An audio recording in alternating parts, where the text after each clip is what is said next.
Izin dibuka dulu dengan doa ya. A'udzubillahi minasyaitonirrajim. Bismillahirrahmanirrahim. Rabbi shrah li sadri wa yassir li amri wahlul 'uqdatam min lisani yafqahu qawli. Rabbana zidna ilman warzuqna fahman birahmatika ya arhamar rahimin. Subhanaka la ilma lana illa ma 'allamtana innaka antal alimul hakim. Allahumma inna nas'aluka ilman nafi'an wa rizqan thayyiban wa amalan mutaqabbalan. Amin ya rabbal alamin. Bismillahirrahmanirrahim. Assalamualaikum warahmatullahi wabarakatuh.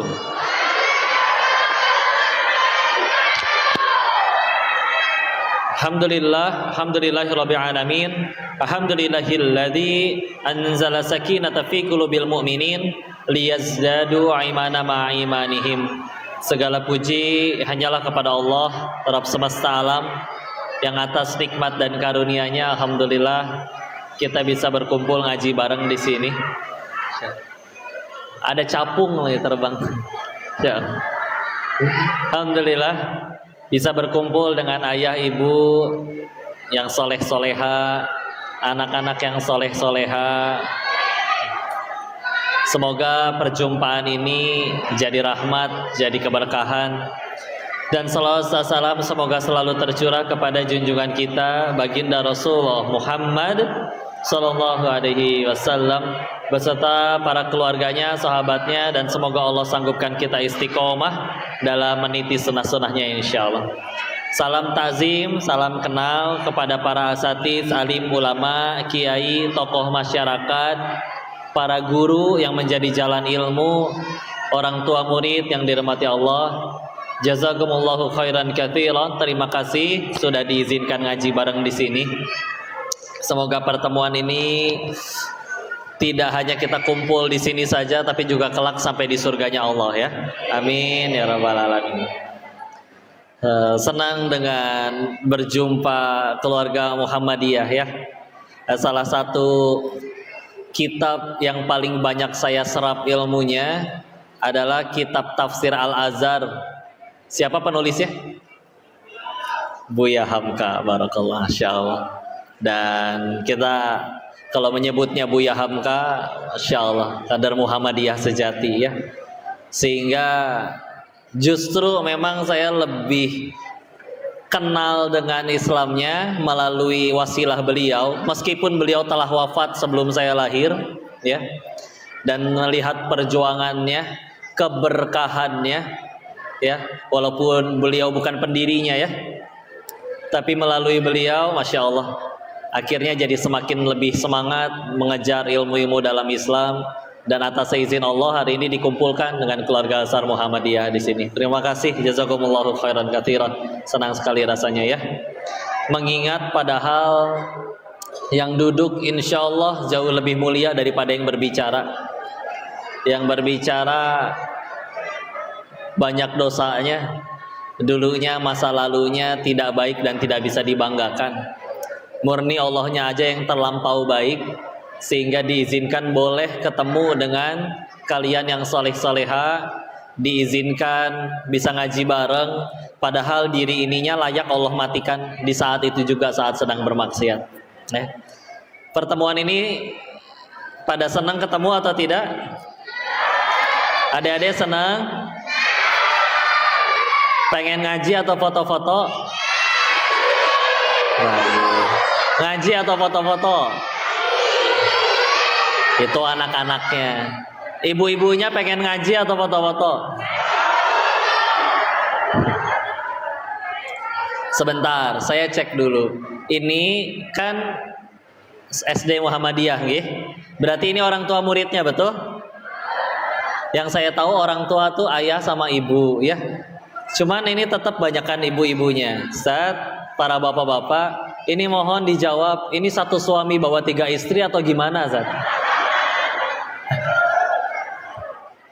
Ada yang jawab betul tapi ragu-ragu. Masya Allah ya. Masya Allah. Alhamdulillah senang sekali dikelilingi anak-anak calon penerus generasi bangsa, calon anak-anak yang jadi ulama, jadi ahli ilmu, ahli Al-Quran. Cita-citanya jadi apa, adek? Cita-citanya jadi apa? Masinis, apalagi? Ustazah, apalagi? Dokter, pemain bola, ustadz, masya Allah. Apapun boleh ya, karena di dalam Islam Nabi pun mendorong, nggak nyuruh kita sholat di masjid terus nggak ngelakuin apa-apa. Oh, justru harus aktif keluar, ya. Waktunya sholat, tapi giliran waktu sholat sudah ditunaikan, silakan bertebaran jadi manfaat di luar bumi. Ada yang tahu yang namanya makam Baki? Itu ada di mana? Mekah atau Madinah? Madinah. Itu makamnya siapa? Para sahabat ya, para sahabat. Ada yang tahu berapa jumlah makam yang ada di sana? Nah, nanti boleh googling ya, boleh dicari di Google. Ada sekitar 10.000 makam. Padahal kalau kita cari ada berapa sih jumlah sahabat Nabi? Ya. Kalau Koko bilangnya sahabat Nabi, bukan teman grup satu WA-nya, bukan teman WA grupnya Nabi, bukan ya. Tapi untuk jadi sahabat itu syaratnya 3. Satu zaman dengan Nabi. 2, pernah ketemu langsung dengan Nabi meskipun sekali seumur hidup. 3, beriman kepada Nabi sampai hari wafatnya, ya. Jadi kalau ketemu sejaman tidak beriman, Abu Jahal misalkan, bukan sahabat, ya. Sejaman beriman tidak pernah ketemu, contoh Uwais Al-Qarni, bukan sahabat, ya.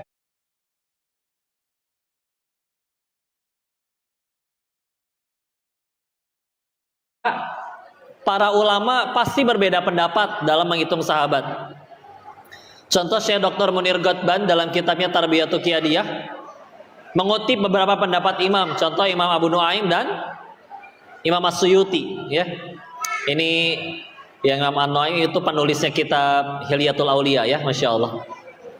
Di rata-rata dihasilkan, menyisakan Rasulullah itu setelah wafat menghasilkan sekitar rata-rata ya, tidak bisa tepat, sekitar 120.000 sahabat. Berapa?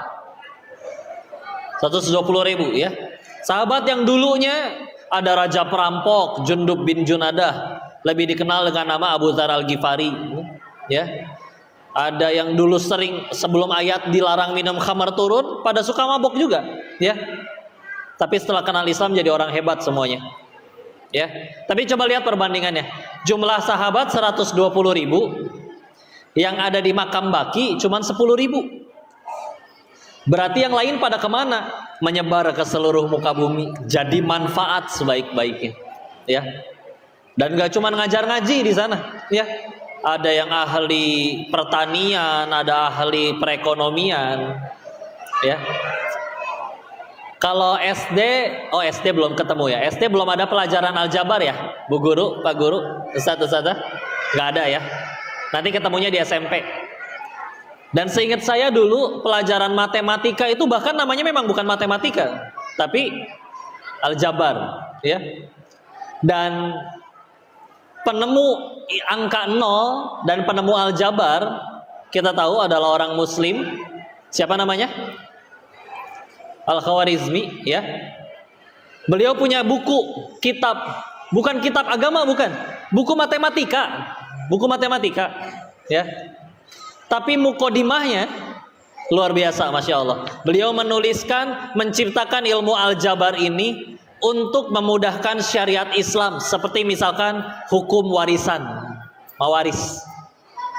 Karena contoh ya, bapak ibu punya anak 2, 1 cowok, 1 cewek, punya harta 30 juta, ngebaginya gimana? Masing-masing 15 atau yang laki 20, yang perempuan 10? Itu ya, yang laki 2 bagian, yang perempuan 1 bagian, 20 juta, 10 juta. Coba dijadikan dalam aljabar, 2x tambah x sama dengan 30. Jadinya 3x sama dengan 30. X sama dengan 30 bagi 3, 10. Aljabar. Masya Allah. Bikin ilmu untuk memudahkan sesama kaum muslimin. Masya Allah. Ya, wah ini Masya Allah ya. Jadi silakan jadi ahli apapun. Tadi ada yang pengen jadi masinis, ada yang pengen jadi YouTuber. Masya Allah. Ada yang pengen jadi selebtok. Apa selebtok ya? TikTok ya.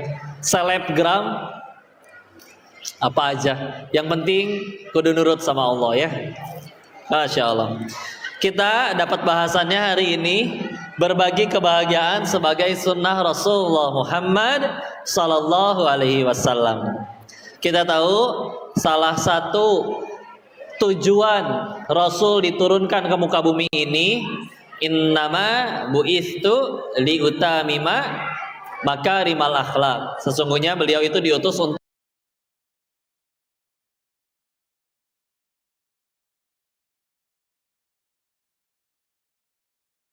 mal akhlak. Sesungguhnya beliau itu diutus untuk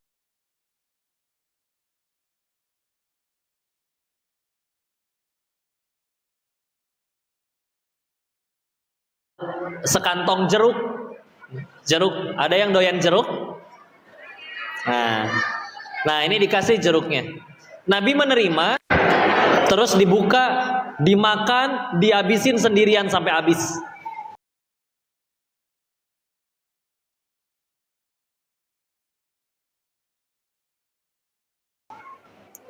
Ketika habis, tentu yang ngasih kan senang. Ih, Masya Allah. Nanya dong, wahai Rasulullah, biasanya engkau kalau punya sesuatu pasti dibagi. Kenapa sekarang dihabisin semuanya? Apa jawaban Nabi? Ternyata buah jeruk tadi asam rasanya. Kalau aku makan, kalau aku kasih kepada kalian, takutnya kalian refleks spontan. Kamu yang bener aja dong, masa ngasih ke Nabi makanan asam kayak begini? Wanita tersakiti, para sahabat akhirnya lisannya tergelincir, ya. Maka untuk mencegah hal itu, Nabi sendirian menahan rasa asamnya jeruk tersebut demi sahabat nggak makan makanan yang nggak enak dan demi membahagiakan yang ngasihnya. Ya, perbuatan baik tidak? Baik. Nah, coba nanti ya, kalau temennya ada yang ngasih makanan gak enak, jangan dihina ya. Insyaallah. Suka bagi-bagi makanan gak? Suka. Bagi makanan apa? Hah? Pentol. Miksu. Jajanan baru ya. Semua suka, Masya Allah. Maka Masya Allah ya, itu dicontohkan oleh Nabi. Sekarang kita beralih kepada hadis yang lain, ya. Saya izin sampaikannya dalam bentuk kisah-kisah aja ya. Ini saya dapati dari hadis riwayat Imam At-Tirmidzi. Kama qala Rasulullah Muhammad sallallahu alaihi wasallam menyampaikan hadis yang maknanya ada 4 sifat ya. Yang kalau 4 sifat ini ada pada diri seseorang, maka diharamkan api neraka baginya, insyaallah. Sifat ya, ini perbuatan hati ya. Ada 4. Apa saja itu? Hayyin, layyin, qorib, sahal. Ulangi, harus hafal. 1, layyin, hayyin. 2, layyin. 3, qorib. 4, sahal ya. Kita coba ya. Hayyin, apa itu hayyin? Hayyin itu sikap yang tenang. Ya, tidak sumbu pendek, gak gampang ngambek, gak gampang marah-marah. Ya. Ada masalah, ya udah tenang aja. Fokusnya nyari solusi karena dia tahu amarah tidak menyelesaikan masalah. Karena dia tahu masalah itu tidak berbahaya. Yang bahaya itu kalau salah menyikapi masalah. Contoh, kemarin COVID masalah bukan? masalah. Kawannya ayah Koko, papinya Koko, ayah punya kawan, usahanya bangkrut, gulung tikar, semuanya dijual-jualin, semuanya dijual, sisa uangnya katanya tinggal 100 juta. Terus besoknya COVID, lockdown, PSBB. Masalah bukan? Masalah. Tapi pemikirannya bagus. Fa inna ma'al usri yusra. Inna ma'al usri yusra. Masa iya orang tambah banyak masalah nggak nambah banyak kebutuhannya? Maka dia berpikiran pasti orang akan lebih banyak butuh hand sanitizer dan juga masker. Dia dorong semua modalnya untuk jadi juragan masker di Bogor. Gak nyampe 1 tahun 100 jutanya sudah berubah jadi 800 juta rupiah. Mungkin kalau tidak ada COVID tidak seperti itu, ya. Jadi masalah sesoleh apapun masalah akan datang demi Allah, ya. Tapi yang bahaya adalah kalau salah menyikapinya, disikapinya benar nggak apa-apa, ya. Atau misalkan gini, ada orang tinggalnya dalam gang, ya. Mobilnya, rumahnya tidak dilewatin angkot, motor nggak punya, tiap hari harus berangkat kerja. Masalah? Salah. Lalu ada orang yang lain punya motor tapi nganggur. Masalah? Salah. Dipersatukanlah 2 orang bermasalah tadi dalam satu aplikasi ojek online, ya. Asal aplikasi ojek online-nya jangan dipakai chattingan yang enggak ya. Ups, insyaallah ya. Yang ngerti aja ya. Saya juga nggak sebut nama ya. Insyaallah. Maka kalau si penemu aplikasinya minimal untuk dunianya lebih sukses daripada orang kebanyakan, ya wajar karena beresin masalah orang. Ya. Maka adik-adik, ada adik-adik masih bangun? Pengen sukses tidak? Pengen menggapai cita-cita tidak? Cara paling gampang buat sukses 1, nyari masalah. Ulangi, nyari masalahnya yang benar ya, yang positif. Jangan ustazahnya lagi nyebrang kalian tabrak. Nah itu bukan nyari masalah ya. Itu nyari mati teman-teman ya, nyari gara-gara ya. Masya Allah ya. Hayyin, tenang aja udah. Kejadian sesuatu, oh ya udah, nggak apa-apa ya, nggak gampang marah.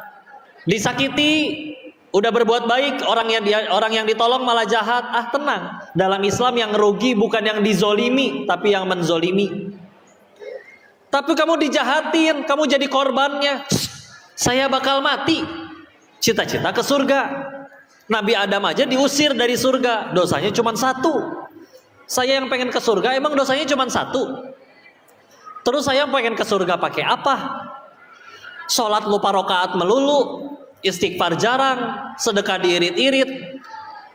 Berarti kan saya perlu penggugur dosa. Tahu-tahu dia jahat, lumayan gugurin dosa. Makanya saya pengen anterin kue bolu buat dia. Insyaallah. Bu, di rumah stok kue bolu ya, buat ngasih orang yang nyebelin ya. Tapi kamu digali-gali aibnya,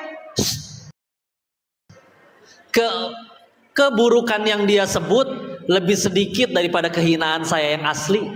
Lang aja. Dan coba lihat orang bu, kalau udah nyari-nyari aib kita bu, dia begadang tuh, dicari foto ibu di Facebook yang paling culun yang dulu-dulu ya. Dia begadang, kurang tidur, kurang makan, besoknya tipes. Ya. Coba, orang yang akunya cinta sama kita aja gak segitunya. Berarti dia tuh yang lebih cinta sama kita. Tambah lagi lah kue bolunya. Insyaallah ya. Tapi kan aib kamu jadi diumbar. Udahlah. Emang orang ngomong apa sih? Lebih sedikit daripada kehinaan yang asli. Paling cuman misal, dasar Denis banyak omong.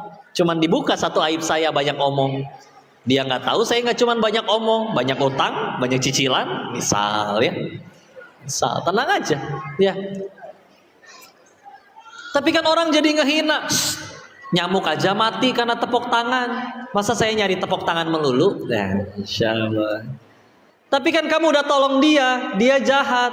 Ya dia yang rugi. Kan saya berbuat baik juga bukan supaya dia suka, biar Allah suka, weh. Apa artinya satu dunia cinta tapi Allah benci? Rugi, ya. Tapi kelakuannya nyebelin. Alhamdulillah meninggal nggak ditanya kelakuan orang, ya, ditanya kelakuan masing-masing. Ngapunten, jadi saya ruginya belah mana? Alhamdulillah, ya, tenang aja, nggak rugi, tenang jadinya. Jadi dia nggak nemuin alasan buat marah. Berarti nggak bisa marah ya kok? Bisa, tapi bukan ketika dirinya dihina, tetapi ketika Allah dan Rasulnya yang dihina baru marah. Berarti dia nggak bisa sedih ya kok? Bisa, tapi bukan ketika dirinya dilecehkan, tapi ketika kenapa diriku tidak lebih taat daripada kemarin. Sedih. Ya Allah, kemarin bisa tahajud, kenapa malam ini enggak? Nangis. Coba, Masya Allah, ya. Enak hidup kayak gitu. Hayy,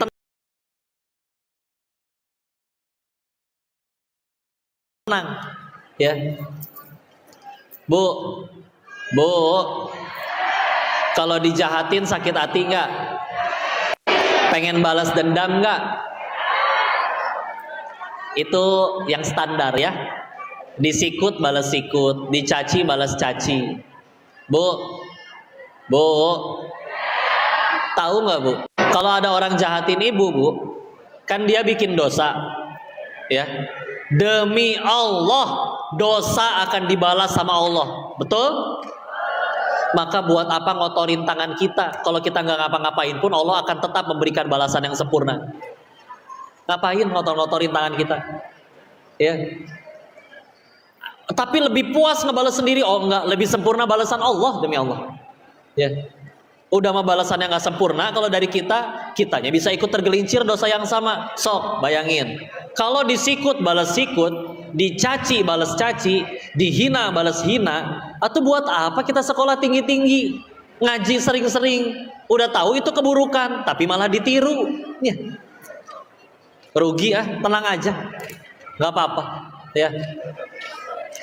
Ibu tahu amalan para wali-wali Allah, para hamba-hamba solih kesayangan Allah? Ini kata Buya Yahya, ya. Beliau bilang kayak gini. Amalan wali itu seperti ini. Contoh. Kan standarnya tadi ya, dijahatin balas jahat. Ada yang naik tingkat nih. Dijahatin, dia diem. Apa yang dia lakukan? Tengah malam wudu, sholat, sujud, beres sholat, angkat tangan. Ya Allah, aku dizolimi ya Allah. Tuh, itu gak akan bisa kabur tuh orang. Mau lari kemana, dia udah ceritanya ke Allah. Tapi ada yang derajatnya lebih tinggi lagi.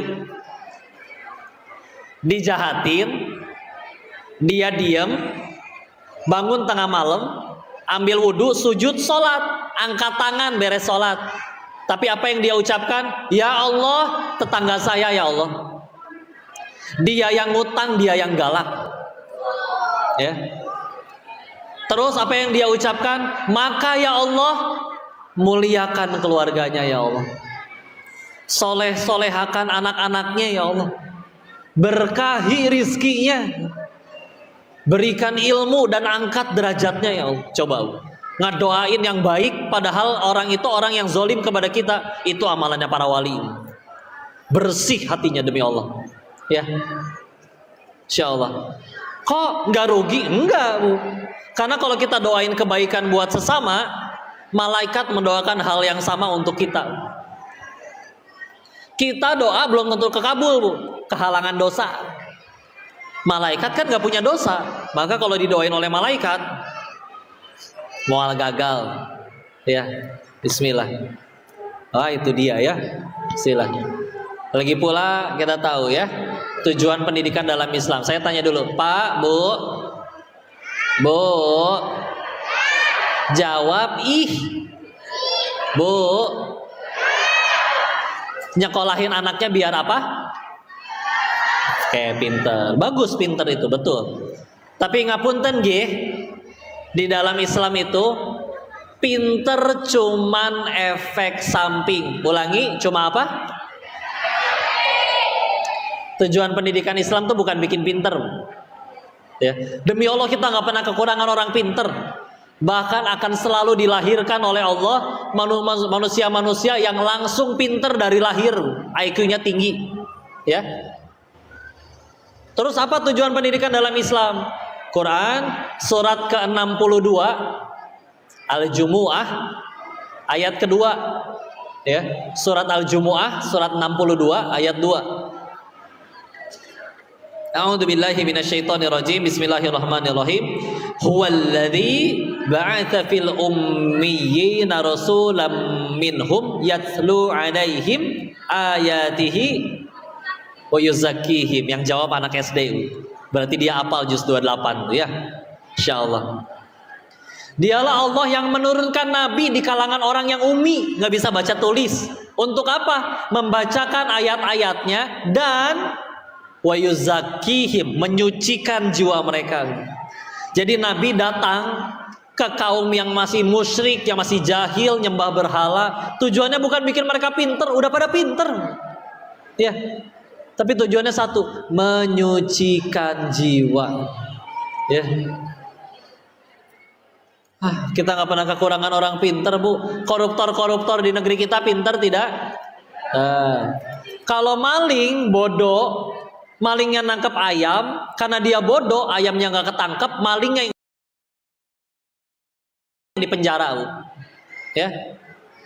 Kalau malingnya pinter, malingnya satu, yang kelaparan jutaan orang, repot. Ya. Dan jangan diperindah istilahnya koruptor, maling gitu aja udah. Ya, terserah mau sebutannya apa. Maling, udah, ya. Diperkeren. Kemarin nanya ke anak-anak SMA ya. Ayo kalian pada punya pacar nggak? Bukan pacar kok, support system. Ya elah support system cenah. Ya.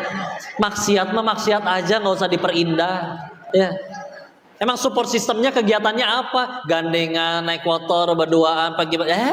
Maksiat mah maksiat aja, nggak usah diperindah. Ya. Ini anak-anak SD, anak SD nggak ada yang pacaran ya? Ada yang punya pacar? Yang punya pacar angkat tangan. Innalillahi wa inna ilaihi raji'un. Ya. Tapi biasanya nggak ada yang ngaku. Pertanyaannya harus saya ganti. Yang kalian tahu temannya pacaran, tolong bisikan astagfirullah di telinganya.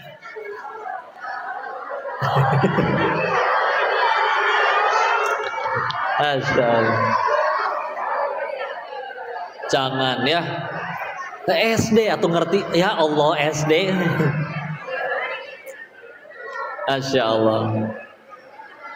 Istilah ya. Nyuciin jiwa ya. Demi Allah jiwanya suci, nyari ilmu sendiri. Dan kita sama sahabat tuh nggak jauh beda, sama-sama suka nawar, ya betul, betul. Cuman nawarnya beda. Contoh Abdullah bin Amr bin Al-As, anaknya Amr bin As, nawar ke Nabi, wahai Rasulullah saya mau puasa. Kata Nabi, ya udah 3 hari dalam sebulan, ayamul bid. Nawar nggak dia? Nawar, saya bisa lebih banyak wahai Rasulullah. Ya udah Senin Kamis, lumayan sebulan berarti 8 kali. Nawar lagi nggak? Nawar, pengen lebih banyak ya Rasulullah. Ya udah, puasanya Nabi Daud alaihissalam, sehari puasa, sehari nggak puasa sampai meninggal. Saya bisa lebih banyak wahai Rasulullah. Ya. Tidak ada yang lebih baik daripada puasa Nabi Daud. Nawar nggak, Bu? Nawar, kita juga suka nawar, ya. Cuman berdauman nawarnya ke atas, kita nawarnya ke bawah, ya. Nawar kita, apa sih? Qobliyah subuh teh apa sih hukumnya? Sunnah. Oh ya udah berarti kan nggak apa-apa kan kalau nggak dilakukan. Ya udah, ya. Berarti ke masjidnya nggak usah pas azan kan? Tunggu qomat aja, ya. Gitu nawar ya nggak? Masya Allah. Hayin ya istilah. Yang kedua setelah hayin,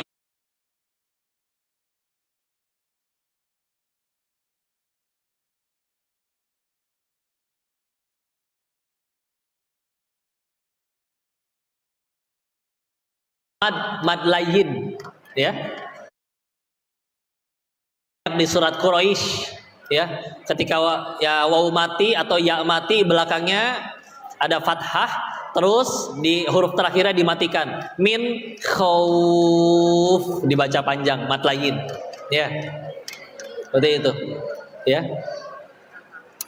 Artinya apa? Secara bahasa yang saya tahu artinya tuh lembut. Ya.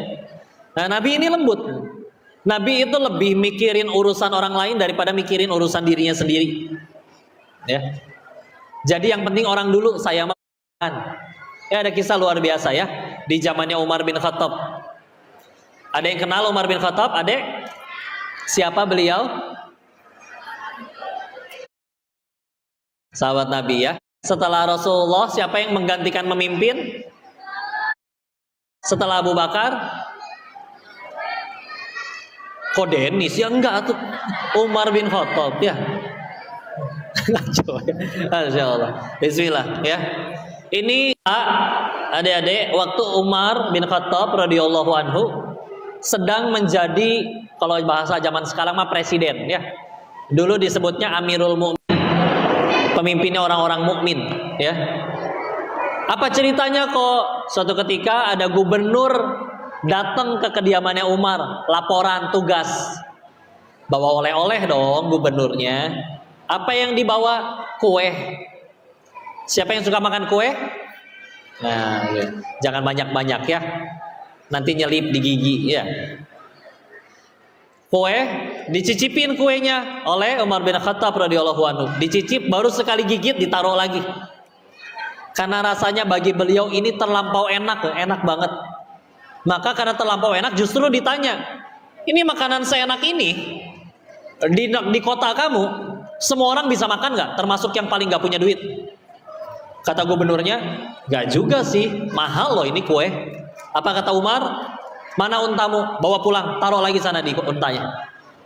Maka tanya dong ke Umar bin Khattab radhiyallahu anhu, wahai Amirul Mukminin, emang kenapa? Ini cuman kue. Maka apa kata Sayyidina Umar ketika itu? Beliau menjawab, kita pemimpin, kalau negeri kita kelaparan, kitalah yang harus paling pertama lapar. Ya.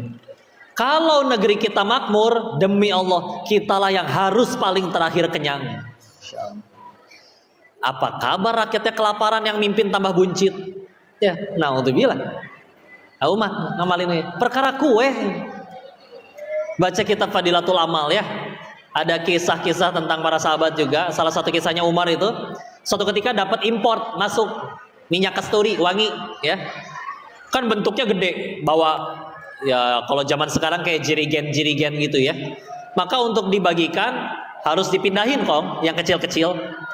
Maka Umar minta orang-orang untuk mindahin. Ada yang nyeletuk. Wahai Amirul Mukminin, kenapa engkau nggak ikut mindahin? Ya. Apa kata beliau? Aku takut kalau menyentuh itu nanti tanganku jadi wangi, lalu aku basuhkan ke bajuku, aku berarti mengambil hal yang bukan hakku. Gak minta, gak nyemprot, gak ngambil setetes pun, takut kena tangannya terus dia ikut merasakan wanginya. Itu aja beliau ngerasa gak punya hak untuk itu. Wah, luar biasa ini, Masya Allah ya. Bahagianya tuh nyenengin orang, Masya Allah ya. Ayin lain. Jadi para sahabat itu kalau ketemu Nabi, mereka berkata, merasa bahwa kayaknya aku yang paling dicintain oleh Nabi ya. Hayin lain. Yang ketiga apa tadi? Qorib. Qorib ya, secara bahasa mah dekat ya. Anni fa inni qorib ujibu da'watad dari tadwadi dadaan ya. Al-Baqarah 186 ya. Bahwa katakan kalau orang bertanya apakah di mana Allah itu, ya jawab aku ini dekat, qorib ya. Nabi juga dekat ya dengan ketawaduan beliau. Jadi contoh-contohnya ya. Kita Nabi itu kalau dipanggil, Nabi lagi kayak gini nih di samping ya. Tahu-tahu dipanggil dari belah kiri. Wahai Rasulullah, maka beliau tidak cuma nengok tapi sama badan-badannya. Iya. Nah, enak ya.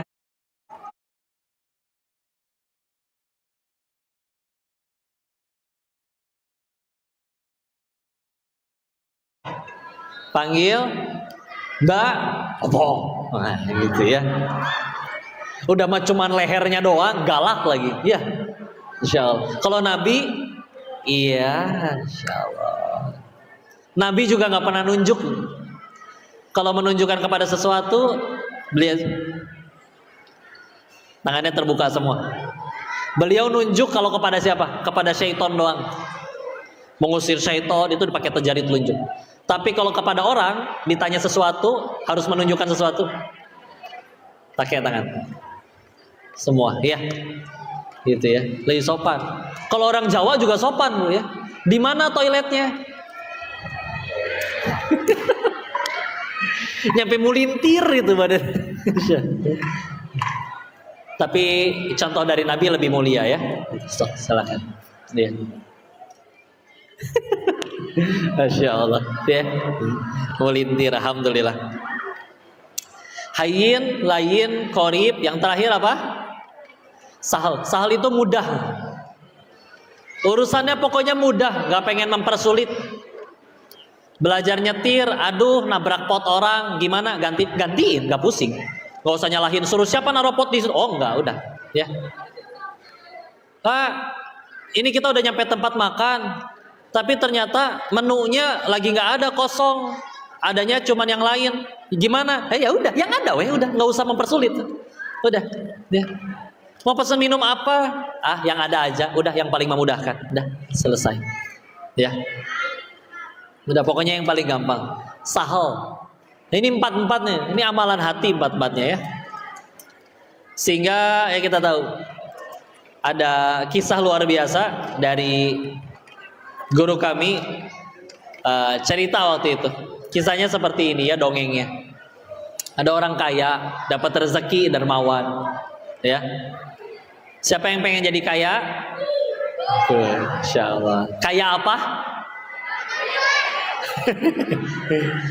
Kaya banget, ya. Insya Allah. Orang kayanya dapat rezeki, ya udah beli kambing, minta tolong Pak Kiai di desanya, Pak Kiai tolong bagiin ya, dipotong terus bagi-bagi. Tapi saya request dong, setelah dibagikan saya minta bagian kambingnya, tapi tenang, saya minta bagian yang paling buruk dari kambing tersebut. Siap, dipotong, dibagiin, semua udah kebagian, datang ke rumah sang dermawan, disetor. Nih yang tadi di request, begitu dilihat isi bungkusannya, ternyata isinya adalah hatinya dan lidahnya. Ya. Alhamdulillah. Besoknya si dermawan dapat rezeki lagi, Pak, Bu. Beli kambing lagi. Dianterin ke Pak Kiai lagi. Pak Kiai dapat rezeki lagi nih, tolong dipotongin ya, bagi-bagi lagi. Oke, siap. Tapi kali ini beda dong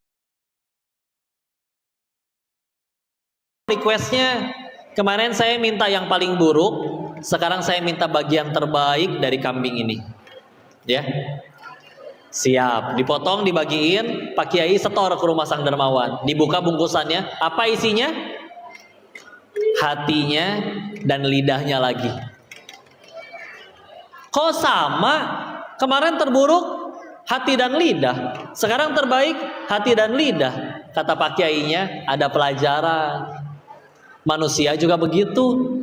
Kalau sudah hati dan lisannya baik, dia bisa menjadi sebaik-baiknya makhluk. Maka yuk kita lihat akhlak.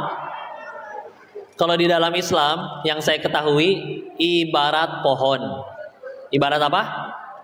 Ya namanya pohon ya, ada akarnya, ada batang.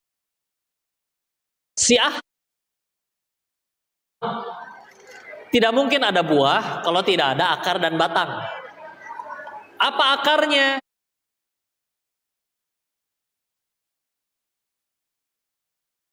Allah, meyakini segalanya dari Allah. Oh, benar-benar dari Allah. Ya.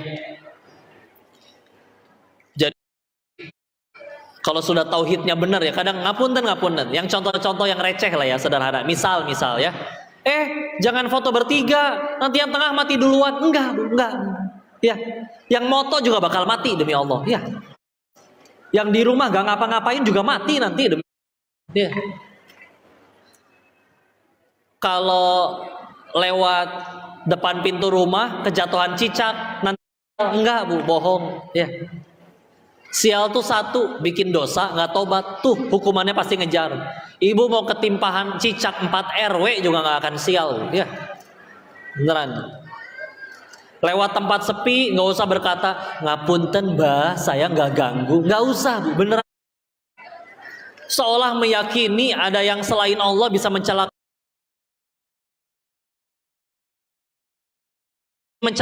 Allah tidak izinkan, nggak akan terjadi apa demi Allah.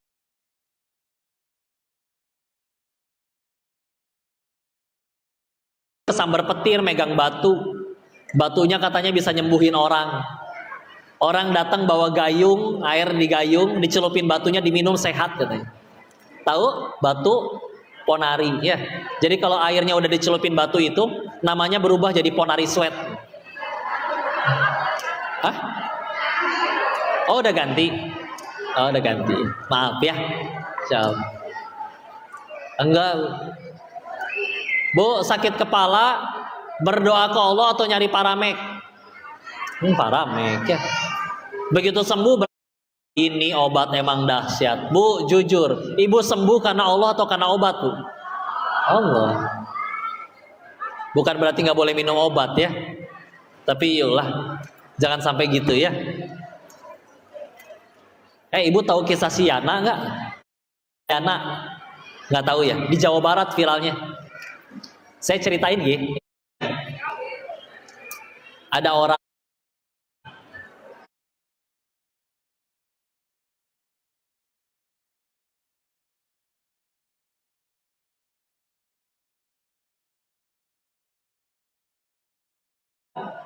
pergi ke arah Sumedang, namanya teh Cadas Pangeran.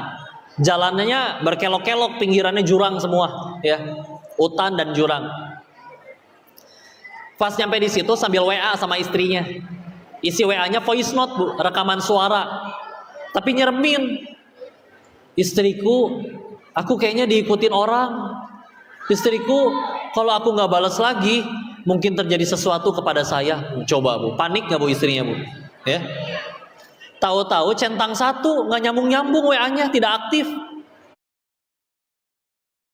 Ngutus pangeran. Motornya ada Bu, motornya ada, orangnya nggak ada. Itu langsung Bu, dukun-dukun so tahu langsung pada bikin tayangan YouTube di situ Bu. Ada yang pura-pura kesurupan. Oh ini Yana lagi arwahnya diculik sama raja hutan. Singa kali raja hutan ya. Ada yang katanya arwahnya lagi ditahan harus begini. Ada ritual-ritual. Besok-besoknya si Yana tiba-tiba muncul di Cirebon di kantor polisi. Ya. Polisi kaget. Kamu katanya arwahnya diculik sama Raja Jin, betul? Hah? Enggak. Saya lagi punya banyak utang jadi kabur. Sekarang bekal saya habis, jadi saya minta ongkos pengen pulang Pak ke istri saya. Ya Allah, ya. Dukun se-Jawa Barat di prank, Pak. Ya. Malu itu naudzubillah. Ya entah kenapa di Indonesia mah klinik mistis itu laku ya. Taunya mah orang udah bilang dia diculik, dia ya elah. Orangnya lagi kabur dari utang, bekalnya habis pulang. Ya Allah. Yana ya, Masya Allah. Semoga Allah solehkan beliau ya, Masya Allah. Alhamdulillah. Jadi tadi ya, ibarat pohon akhlak tadi. Akidahnya benar, bertauhid, dijaga. Ya. Jadi kalau akidah sudah benar, beriman kepada Allah, akan rela keseharian tingkah laku ikut syariat, ikut aturan Allah. Nanti buahnya akhlakul karimah yang mulia. Sehingga misalkan kok ada kok di negara lain orangnya lebih berakhlak. Contoh Jepang. Ya, disiplin, tepat waktu. Di Jepang itu kalau hilang barang nggak akan ada yang ngambil, ya. Di Jepang itu sampai ada kata yang udah pernah ke sana ya, dibuat kartu untuk naik kereta. Kalau kita kan kartu buat pergi ke tol tuh, jalan tol ada kartu flash ya. Isinya saldonya masih duit. Kalau mereka ada kartu untuk naik kereta, saldonya isinya bukan duit, tapi isinya waktu.